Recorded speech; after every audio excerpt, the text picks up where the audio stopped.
యేసుక్రీస్తు నామములో మీకు అందరికీ కూడా శుభాభివందనాలు తెలియజేస్తున్నాను. మీకు అందరికీ కృపయు సమాధానము విస్తరించునుగాక. ఈరోజు బాబేలు గోపురం గురించి మీతో మాట్లాడాలని నేను ఆశపడుతూ ఉన్నాను. ఎందుకంటే ఆనాడు బాబేలు గోపురం, దాని కూల్చివేత, అక్కడి నుంచి మనుషులు దేవుడు చెదరగొట్టడం, ఆ బాబేలు గోపురం యొక్క నేపథ్యం, ఈనాడు ఇప్పుడున్నటువంటి ఈ ప్రపంచం, ఈనాడు దేవుని యొక్క తీర్పులు, మరి ఇప్పుడు ఉన్నటువంటి ఆ బాబేలు గోపురానికి పోల్చబడుతున్నటువంటి ఈ ప్రపంచాన్ని కూడా దేవుడు కూల్చివేస్తాడా? మనుషులను అందరినీ కూడా చెదరగొడతాడా? ఆయన ఏ విధంగా చూస్తున్నాడు? పరిశుద్ధ గ్రంథమైన బైబిల్ ఆనాటి బాబేలును ఈనాటి ప్రపంచంతో, అంటే ఆనాడు బాబేలు గోపురాన్ని కట్టుకున్నాడు ఆ మనుషుడు. ఒకే భాష, ఒకే చోటు, ఆకాశమంత ఎత్తు గోపురం కట్టి పేరు తెచ్చుకుందామని ఆనాడు మనుషుడు అనుకున్నాడు.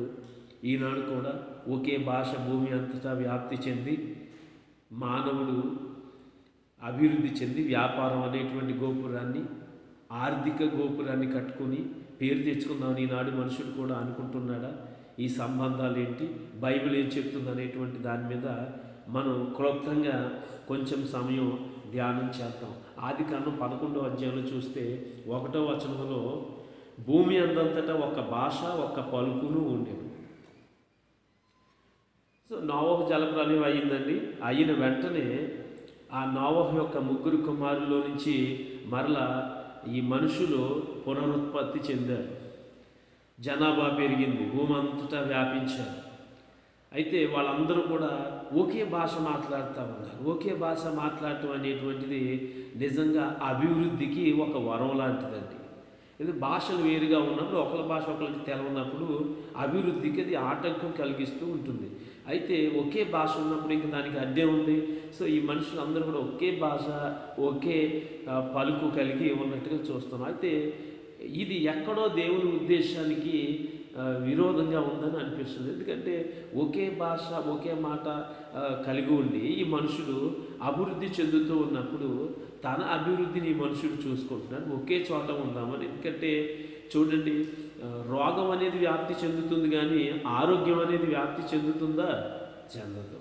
ఏమండి, వాతావరణం కలుషితం అయిపోయి మనుషులు పాడవుతాం కానీ మరి మంచి ఆరోగ్యం ఏదైతే ఉందో, లేకపోతే మంచి ప్రవర్తన ఏదైతే ఉందో, మంచి లక్షణాలు అనేవి వ్యాప్తి చెందుతాయా?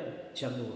ఇక్కడ మనం ఆలోచన చేయాలి. అలాగే ఒకే భాష, ఒకే మాటతో ఉండి మనుషుడు తాను అభివృద్ధి చెందాలని చూసుకున్నాడు. అయితే ఆదికాండంలో దేవుడు ముందే చెప్పాడు ఈ మనుషుడు ఏం చేయాలో. మానవుని సృష్టించిన ఆ రోజే చెప్పాడు. ఏం చెప్పాడు? 29వ వచనంలో మనం చూసినప్పుడు ఆదికాండం 1:28 దేవుడు వారిని ఆశీర్వదించిన ఎట్లనగా మీరు ఫలించి అభివృద్ధి పొంది విస్తరించి భూమిని నిండించి దాన్ని లోపరుచుకోండి. సముద్రపు చేపలు, ఆకాశ పక్షులను, భూమి మీద ప్రాకు ప్రతి జీవిని ఏలుడని దేవుడు వారితో చెప్పాను. దేవుడు ఇదిగో భూమి మీద ఉన్న విత్తనములిచ్చి ప్రతి చెట్టును, విత్తనములిచ్చి వృక్షములు గల ప్రతి వృక్షము మీకు ఇచ్చి ఉన్నాను, అవి మీకు ఆహారం.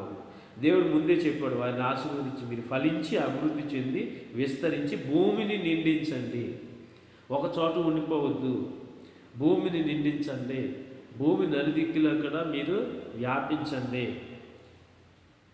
దానిని మీరు లోపరుచుకోండి. ఎందుకంటే ఈ మనుషుడు భూమి నలుదిశల వ్యాపించడం వల్ల దేవుని యొక్క ఆ గొప్ప ప్రణాళికలో, దేవుని యొక్క ఏర్పాటులో మనుషులు భాగస్వామి కాగలుగుతాడు. దాన్ని, దేవుని సంకల్పాన్ని, దేవుని ప్రణాళికని అడ్డుకోవటానికి సాతాను ఒకే భాషను ఉపయోగించుకొని దాని ద్వారా వీళ్ళందరినీ ఒకే చోటే ఉంచి దేవుడు ఏదైతే చెప్పాడో భూమి నలుదిశలా వ్యాపించి మీరు విస్తరించండి, నా చిత్తంలో భాగస్వాములు కండని ఏదైతే చెప్పాడో దానిలో ఈ మనుషుని భాగస్వాముని కానివ్వకుండా చేసి ఒక భాషను సాతాను ఉపయోగించుకుని వారందరిని ఒకే చోట ఉంచి మరి దేవుని యొక్క చిత్తాన్ని అడ్డుకోవాలని చూసింది, దేవుని ప్రణాళికను అడ్డుకోవాలని చూసింది. అందుకే ఒకే భాష, ఒకే పలుకు బాబేలు గోపురం విషయంలో ఎందుకు దేవుని చిత్తానికి విరోధంగా ఉందంటే అది మానవుడికి ఉపయోగం తప్ప దేవునికి ఉపయోగము కాలేదు. దేవుని ప్రణాళిక ఏంటి? ఈ మనుషుడు భూమిని నిండించాలి, నలుదిక్కులకి వ్యాపించాలి. అందులో ఒక అబ్రహామును ఆయన సంతానాన్ని దేవుడు ఏర్పాటు చేసుకుని దానిలో నుంచి రక్షకుని లోకానికి రప్పించి ఆ రక్షకుడి ద్వారా పాపము నిర్మూలించాలని, ఆ రక్షకుడి ద్వారా ఈ మనుషుడికి నిత్య జీవాన్ని ఇవ్వాలని, తన గుణాలను చాటుకోవాలని అని ఆయన ప్రణాళిక అంతా కూడా అమలు పరుచుకోవడంలో భాగంగా, తన ఉద్దేశాలన్నీ నెరవేర్చుకోవడంలో భాగంగా ముందే దేవుడు చెప్పాడు. నువ్వు ఒక చోట, అంటే దీని అర్థం నీ భూమిని నిండించి దాన్ని లోపరుచుకోమని అర్థం ఏంటంటే, నీవు ఒక చోట ఉండిపోకుండా నీవు అభివృద్ధి చెందుతూ నలుదిశలా నువ్వు వ్యాపించి ఈ భూమినంతా నిండించి ఆ తర్వాత దేవుని చిత్తంలో భాగంగా ఈ భూమిని మనుషులు స్వాధీనం చేసుకోవాలి. కనుక ఒకే చోట ఉంటే ఇది సాధ్యం కాదు. నలుదిశలా వ్యాపించినప్పుడే దేవుని చిత్తం నెరవేరుతుంది. అలాగే దేవుని కుమారుడు తరువాత దేవుని వ్యూహం యేసుక్రీస్తు ప్రభు వచ్చి ఈ మానవుడు ఈ సమస్తమును స్వాధీనపరచుకోవటానికి అనుకూలత కలగజేస్తాడు. అది ప్రభు యేసుక్రీస్తునందు విశ్వాసం ఉంచడం ద్వారా. యేసు ప్రభు మరణించి సమాధి చేయబడి పునరుద్ధానుడే తిరిగి లేచినప్పుడు దేవుడు సమస్తాన్ని ప్రభు పాదాల కింద ఉంచాడు. ఆయన ఒక మహిమపరచబడిన శరీరంతో ఉన్నాడు, దైవ మానవుడు. ఆయనను బట్టి మానవుడు సమస్తమును లోపరుచుకోవడానికి, ముందు భూమిని లోపరుచుకోవడానికి, తర్వాత ప్రభువుని బట్టి సమస్తమును కూడా లోపరుచుకోవటానికి, ప్రభువు నుండి సమస్తమును పొందుకోవటానికి ఈ మనుషుడు కృప కలిగి ఉన్నాడు. అయితే దాని అంతటిని అడ్డుకోవటానికి సాతాను ఒక్క భాష ఒక పలుకు అనే దాన్ని ఉపయోగించుకున్నట్టుగా మనకు కనపడుతుంది. సో దీన్ని ఇప్పుడున్న పరిస్థితులతో మనం పోల్చి చూస్తే ఇప్పుడు కూడా ఆల్మోస్ట్ ఈ ప్రపంచమంతా ఒక లాంగ్వేజ్, ఒక భాష మరి ఆల్మోస్ట్ వ్యాపించి ఉన్నట్టుగా మనం చూస్తున్నామండి. భూమి అంతటా కూడా ఒక ఇంగ్లీష్ లాంగ్వేజ్ అనేది ఏదైతే ఉందో దాన్ని ఆల్మోస్ట్, అంటే కొంత పర్సెంటేజ్ రాలేనప్పటికీ కూడా ఈ ప్రపంచం అంతా ప్రస్తుతం కమ్యూనికేట్ చేసుకోవటానికి, ఈ ప్రపంచం అంతా కూడా అభివృద్ధి చెందటానికి ఒకే ఒక లాంగ్వేజ్ని ఉపయోగించుకుంటున్నాం, అదే ఇంగ్లీష్ లాంగ్వేజ్. అదే సమయంలో ఒకే పలుకు. ఇంకొద్ది రోజుల్లో దేవుని రాకడ ఆలస్యం, ఇంకొంత కాలానికి ప్రపంచమంతా పూర్తిగా ఒక భాష మాట్లాడేటువంటి అవకాశాలు మనకు ఇప్పటికే అది సాధ్యమైంది. చాలా వరకు కొద్ది గొప్ప ఉన్నప్పటికీ వాళ్ళందరూ కూడా ఇంగ్లీష్ మాట్లాడే పరిస్థితులు వస్తాయి. దీన్ని బట్టి మనం అర్థం చేసుకున్నట్లయితే కనుక ఒక భాష ఒక పలుకు అనేటువంటిది ఎప్పుడు కూడా అది మానవుడు తన ఉద్దేశాన్ని నెరవేర్చుకోవటానికి, అంటే మానవుడిని అడ్డెట్టుకుని సాతాను తన ఉద్దేశాన్ని నెరవేర్చుకోవడానికి వీలవుతుంది తప్ప దేవుడి ఉద్దేశం నెరవేరదని మనకు అర్థమైపోయింది. ఇంకా నేపథ్యం ఒకలాగే ఉంది. అప్పుడు ఒక భాష ఒక పలుకు, ఇప్పుడు ప్రపంచం అంతా ఒక భాష ఒక పలుకు. రెండవది, గోపురం కడదాం అనుకున్నారు వాళ్ళు. చూడండి, మనము ఇటుకలు చేసి బాగుగా కాల్చుదాము రండి, ఒకరితో ఒకడు మాట్లాడుకోలేరు. రాళ్లకు ప్రతిగా ఇటుకలు, అడిసులకు ప్రతిగా మట్టికీలు వారికి ఉండేది. మరియు వారు మన భూమి అన్నంతటా చెదిరిపోకుండా ఒక పట్టణమును ఆకాశమునంటూ శిఖరము గల ఒక గోపురమును కట్టుకుని పేరు సంపాదించుకుందాం రండని మాట్లాడుకుని ఒక గోపురం కట్టాలనే ఆలోచన వాళ్ళకు వచ్చింది. మనం ఒకే చోట ఉండాలి, అందుకే ఒకే భాష, ఒకే చోటు, అందరికీ కలిపి గొప్ప పేరు. ఇది పూర్తిగా దేవుని యొక్క చిత్తానికి వ్యతిరేకం. గోపురం కట్టాలనుకున్నారు, మొదలు పెట్టేశారు. కానీ దేవుడు వారి ఉద్దేశాన్ని నెరవేరనీయలేదు. కారణం ఏంటంటే ఆయన ఏమంటున్నాడు 6వ వచనంలో, అప్పుడు యెహోవా ఇదిగో జనము ఒక్కటే, వారందరికీ భాష ఒక్కటే, వారు ఈ పని ఆరంభించి ఉన్నారు, ఇక మీదట వారు చేయదలిచి ఏ పని అయినా చేయకుండా వారికి ఆటంకం ఏమీ ఉండదు. కనుక మనం దిగిపోయి వారిలో ఒకరి మాట ఒకరికి తెలియకుండా అక్కడ వారి భాషను తారుమారు చేయడం రండి అనుకున్నాం. సో ఈ పనిని ఆటంకపరచాలని దేవుడు ఎందుకు అనుకున్నాడంటే, సిన్ను ట్రాన్స్మిట్ అయిపోయి వీళ్ళందరూ పూర్తిగా దుష్టుడి యొక్క ఆలోచనలో బందీలైపోయి ఇంకా మరలా ఎప్పటికీ కూడా, ఎందుకంటే వీళ్ళందరూ ఒక భాష ఉంది, వీళ్ళందరూ జనము ఒకటే, వీళ్ళు ఈ పని మొదలుపెట్టారు, మరలా ఇది దేవుని చిత్తానికి పూర్తి ఆటంకం కాకమునిపై మనం వెళ్ళి వాళ్ళని చెడగొట్టి అక్కడి నుంచి వాళ్ళ పనిని చెడగొట్టి వాళ్ళని చెదరగొట్టి దేవుని ఉద్దేశం నెరవేరడం విషయంలో, మన సంకల్పం నెరవేరడం విషయంలో ఖచ్చితంగా ఒకరి మాట ఒకరికి అర్థం కాకుండా అక్కడ వారిని తారుమారు చేసి వారిని చెదరగొట్టాలని చెప్పేసి దేవుడు అనుకున్నట్టుగా ఇక్కడ మనం అర్థం చేసుకుంటున్నాం. నిజమే, పనిని చెడగొట్టి వారిని చెదరగొట్టడంలో దేవునికి ఒక హక్కు ఉందండి. కారణం ఏంటంటే నిజంగా అంత గోపురం వాళ్ళు కట్టినప్పుడు ఇంకా జనం అక్కడే ఉండేవాళ్ళు అండి. దాని వలన అది ఏమాత్రం దేవునికి మహిమ కలగజేయదు. ఈ మనుషుడు ఇక ఎప్పటికీ ఆ బాబేలు గోపురం లేక పాప గోపురం, ఇది దేవునికి విరోధమైంది ఏదైనా కూడా అది పాపమే కదా, అవిధేయతే కదా. సో ఆ గోపురంలో ఇంక ఎప్పటికీ ఉండిపోయి ఈ మనుషుడు నశించిపోవడానికి అవకాశం ఉంది. అందుకే దేవుడు ఆ పనిని చెడగొట్టాడు. నిజమే, లాస్ట్ మినిట్లో ఎప్పుడైనా సరే మనం యోనా విషయంలో కానీ చూస్తాం, దేవుని చిత్తం జరిగించకుండా వేరే చోటకి పారిపోతూ ఉన్నప్పుడు ఇక లాస్ట్ మినిట్లో దేవుడు యాక్షన్లోకి వచ్చి తుఫాన్ని పంపించి యోనాను ఏ విధంగా మరి అక్కడ వారందరూ కూడా అతని సముద్రంలో పడవేసినప్పుడు చేప ద్వారా ఒక మత్స్యం ద్వారా ఏ విధంగా అయితే తాను యోనాను చేర్చాలనుకున్న గమ్యస్థానానికి చేర్చి ఎలా తన సంకల్పాన్ని నెరవేర్చుకున్నాడో, అలాగే దారి తప్పిపోతున్న పరిస్థితుల్లో దేవుని యొక్క చిత్తానికి పూర్తి ఆటంకం ఏర్పడేటువంటి పరిస్థితుల్లో దేవుడు యాక్షన్లోకి వస్తాడు. అప్పుడు ఖచ్చితంగా మరి తన చిత్తాన్ని ఆయన మరి నెరవేర్చుకోవడంలో ఆయనే సాటిని మనం గ్రహించగలుగుతాం. ఇక్కడ అందుకే చెదరగొట్టడం అది నిజంగా ఇక్కడ దేవుని మీద మనం ఏమాత్రం కూడా మాట్లాడడానికి సరిపోవండి. కారణం అట్టి పరిస్థితులు అక్కడ ఏర్పడ్డాయి అన్నమాట.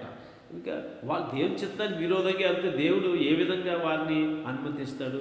అలాగే ఈరోజు ఇప్పుడు మనం పరిస్థితులు చూసినప్పుడు ఆనాడు వాళ్ళైతే ఆ గోపురాన్ని కట్టుకుని ఇక్కడే ఉందాం అనుకున్నారు. ఈనాడు ఆ గోపురం ఏంటంటే ఆకాశాన్ని అంతే అంటే గోపురం ఇవాళ నిశ్చయంగా అది ఒక అడుసు మట్టి ఇటుకలతోనో మట్టి కీలుతోటో కట్టేది కాదు, కానీ ఇది ఈ వ్యాపార గోపురం. ఇది ఇవాళ చూడండి, ఈ ప్రపంచ దేశాలన్నీ కూడా ఇప్పుడు ఈ లాక్డౌన్ చేయటం వల్ల రేపొద్దున్న అభివృద్ధి ఏమవుతుంది, ఆర్థిక పరమైనటువంటి పరిస్థితుల్లో అల్లకల్లోలం ఏర్పడుతుందేమో అని ఆ యొక్క దాని గురించి చాలా కలవరపడుతూ ఉన్నారు. నిజమే, ఈ ప్రపంచం అంతా ఇప్పుడు ఒక గోపురం మీద ఆధారపడింది. ఆ గోపురం పేరే వ్యాపార గోపురం.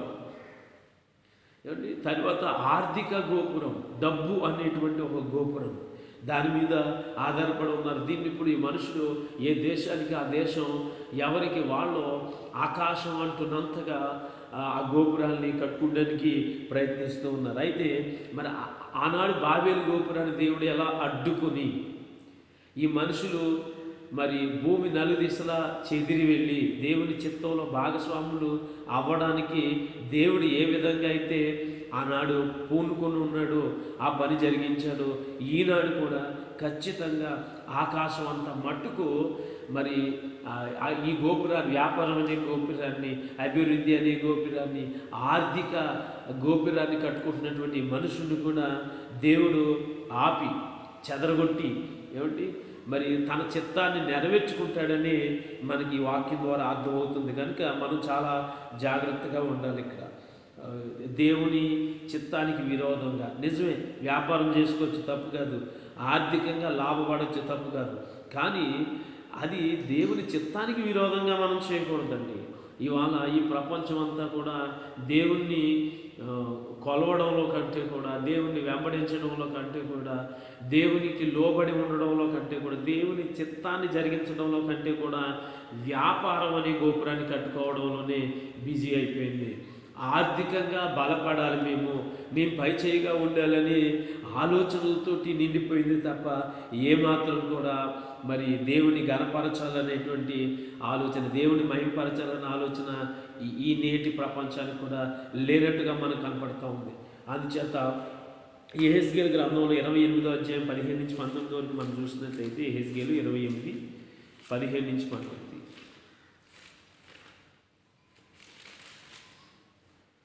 నీవు నియమించబడిన దినం మొదలుకుని, అంటే ఇది లూసిఫర్ గురించి, సాతాను గురించి దేవుడు మాట్లాడుతున్నాడు.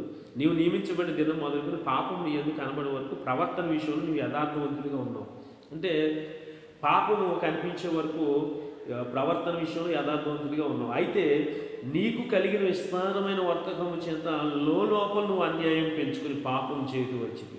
సాతాను పాపం చేయడానికి ముందు ఒక కారణం ఏంటంటే విస్తారమైన వర్తకం చేత, వ్యాపారాన్ని బట్టి తన లోపల పాపం పెంచుకుని వ్యాపారంలో బిజీ అయింది, దేవుడికి దూరం అయింది. అది దాని పతనానికి దారి తీసింది. ఇవాళ ఈ ప్రపంచం కూడా అదే పరిస్థితుల్లో నచ్చ దేవుడు ఏం చేశాడు, నిన్ను అపవిత్రపరిచి ఆశ్రయముగా ఉన్న కెరూబు 16వ వచనం, కాలుచున్న రాళ్ల మధ్య నువ్వు ఇక సంచరించవు, నిన్ను నాశనం చేసింది.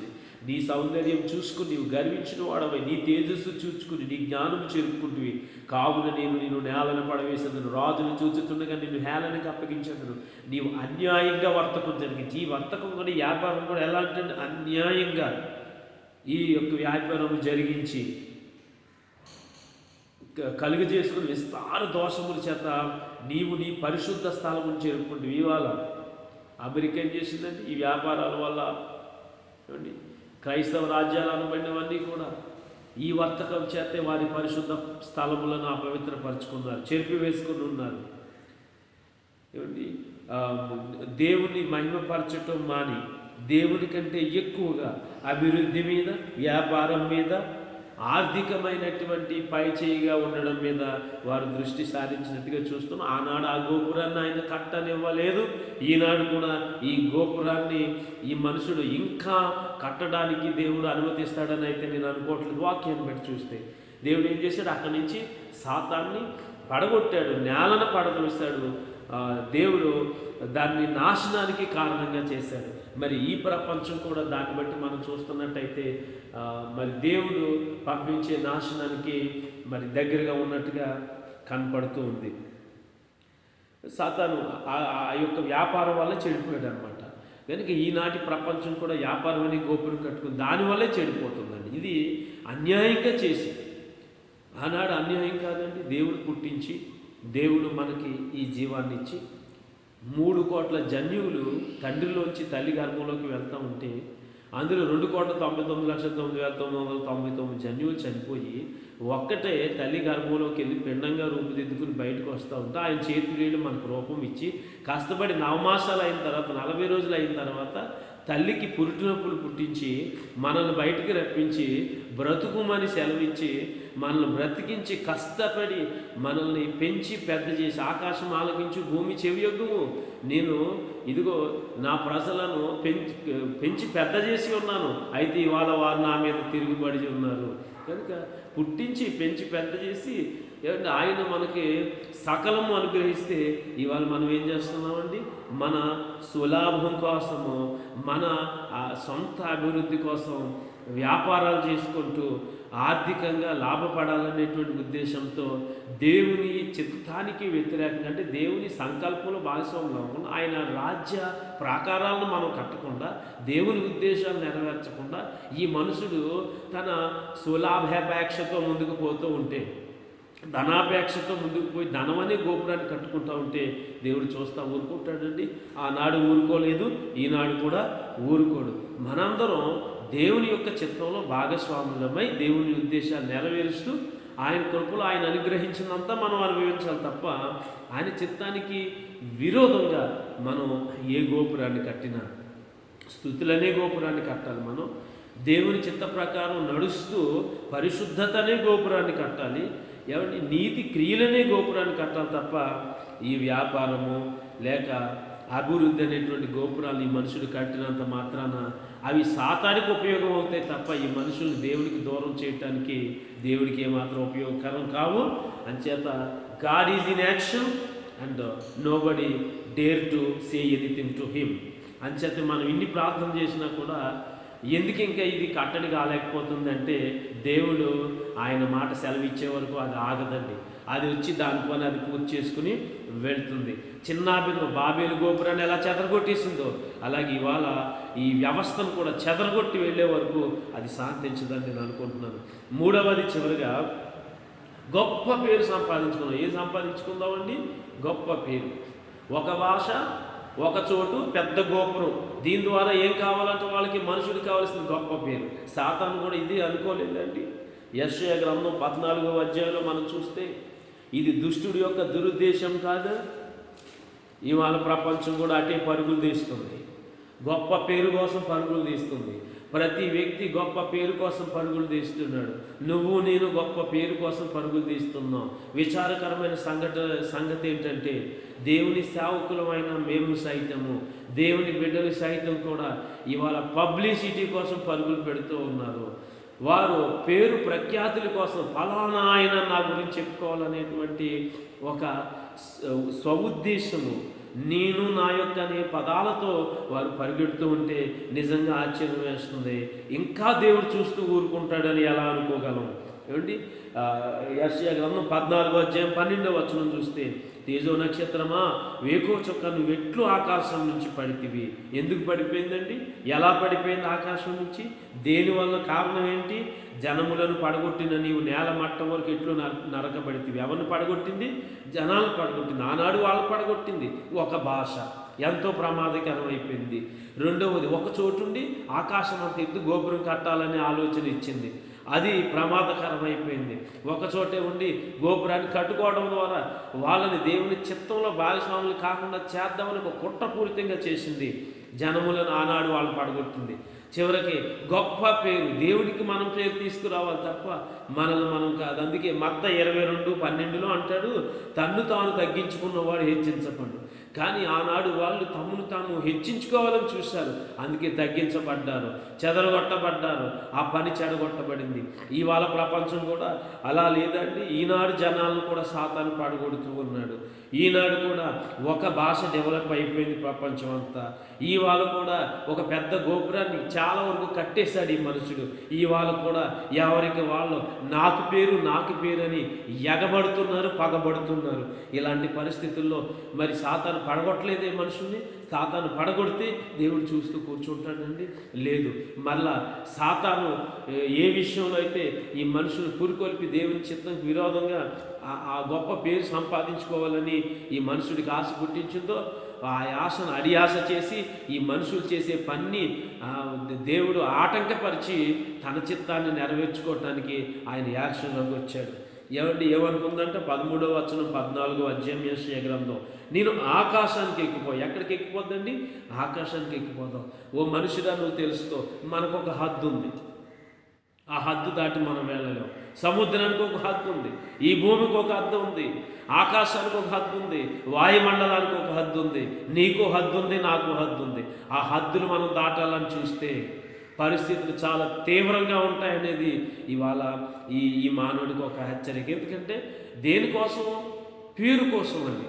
పేరు మేము సాధించాం అని ఒక పేరు కోసం అండి. కానీ ఇంతకీ గొప్ప పేరు ఎవరి సొంతం అండి? అది దేవుడి సొంతం. ఆయన ఒక్కడే మహోన్నతుడు, మహాగణుడు. ఆయన అంటున్నాడు, నాకు చెందాల్సిన మహిమను నేనెవ్వరికి పోనిచ్చేవాడిని కాదు. కనుక ప్రియ సహోదరులు వింటున్న ప్రతి ఒక్కరు కూడా మహిమంతా దేవునికి వెళ్ళాలి. ఆ తర్వాత ఆయన మనల్ని గణపరుస్తాడు, అది వేరే సంగతి. నన్ను గణపరచు అని నేను గణపరుస్తాను. కనుక ఏ మహిమ మనం తీసుకోవాలి? ఇవాళ దేవునికి చెందాల్సిన మహిమని ఈ మనుషులు తీసుకునే ప్రయత్నం చేస్తున్నారు. వాళ్ళ గోపురం దగ్గర అదే జరిగిందండి. అంచేత దేవుడు ఆ పనిని పాడు చేసి వాళ్ళు చెదరగొట్టాడు. ఇవాళ అదే జరుగుతుంది. దేవునికి చెందాల్సిన పేరును, ఘనతను, మహిమను మనుషులు తీసుకోవాలని చూస్తున్నాడు. దేవుడు ఊరుకోడు. మీరు చూస్తూ ఉండండి, మనం చెదరగొట్టబడతాం. ఇంకా ఎన్నో రకాలైన తెగుళ్ళు చూడాల్సి ఉంది, ఎన్నో రకాలైనటువంటి కరువులు చూడాల్సి ఉందండి. ఈ మనుషుడు మరలా దారిలోకి వచ్చే వరకు, దేవుని తట్టి తిరిగే వరకు, పశ్చాత్తాపడే వరకు కూడా మరి దేవుడు ఈ పనిని ఆటంకపరుస్తాడు. ఏమండి, ఈ ఒక్క భాష వల్ల ఈ ప్రపంచం అంతా కూడా నాకు ఇవాళ మంచి సదుపాయం ఉందని ఏదైతే దేని గురించి అయితే అనుకున్నారు, దేన్ని భోగించి, ఏ భాషను భోగించి, ఏ భాషతో సహవాసం చేసి సంపాదించుకుని సుఖభోగాలు పొందారో, ఏమండి, ఏ భాషను ఉపయోగించుకుని వ్యాపార గోపురాలు కట్టుకున్నారో, సామ్రాజ్యాలు స్థాపించారు, గొప్ప పేర్లు సంపాదించుకున్నారో, ఆ భాషను దేవుడు విచ్ఛిన్నం చేయబోతున్నాడు. ఆ భాష దాని మూలాలని ప్రభు కదిలించబోతున్నాడు. ప్రకటన గ్రంథంలో ఉంది, మహాబబులోను కూలిపోయినే. ప్రభు చిత్తం అయితే మరొక సమయంలో దాని గురించి మనం మాట్లాడుకోబోతూ ఉన్నాం.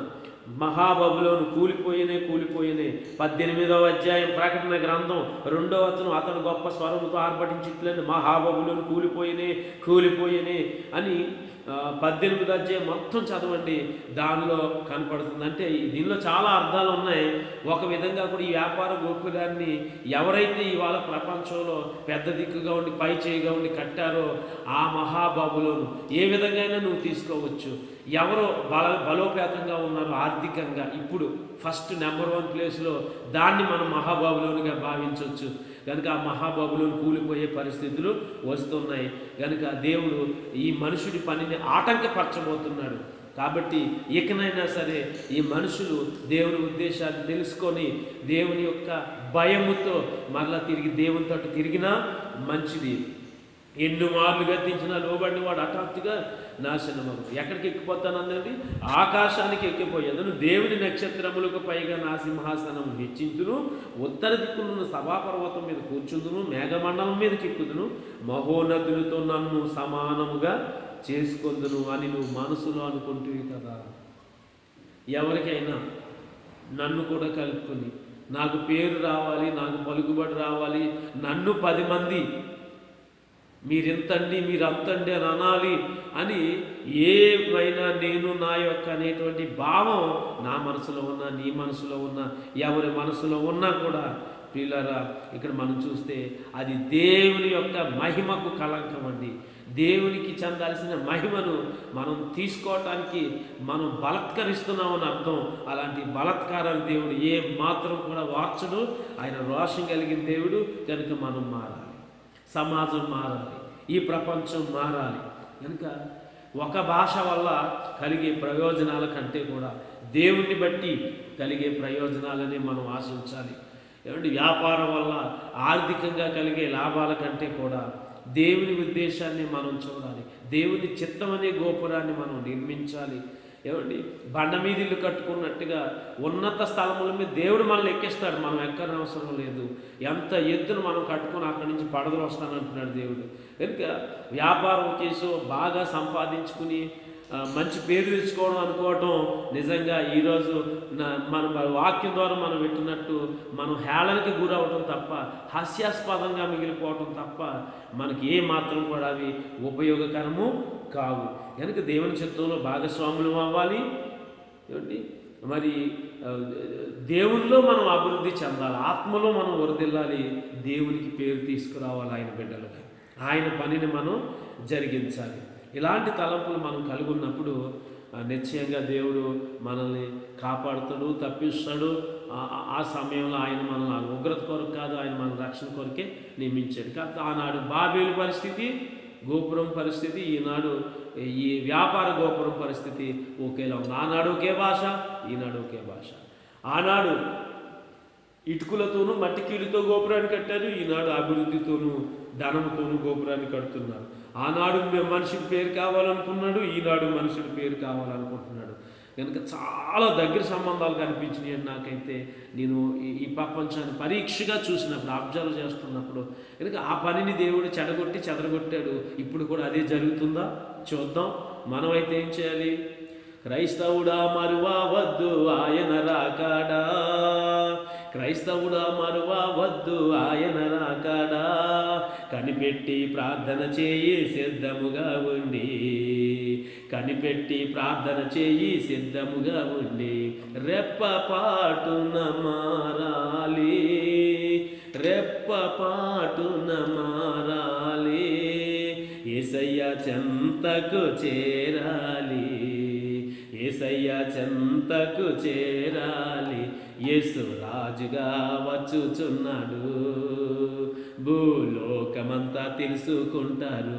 యేసు రాజుగా వచ్చుచున్నాడు, భూలోకమంతా తెలుసుకుంటారు.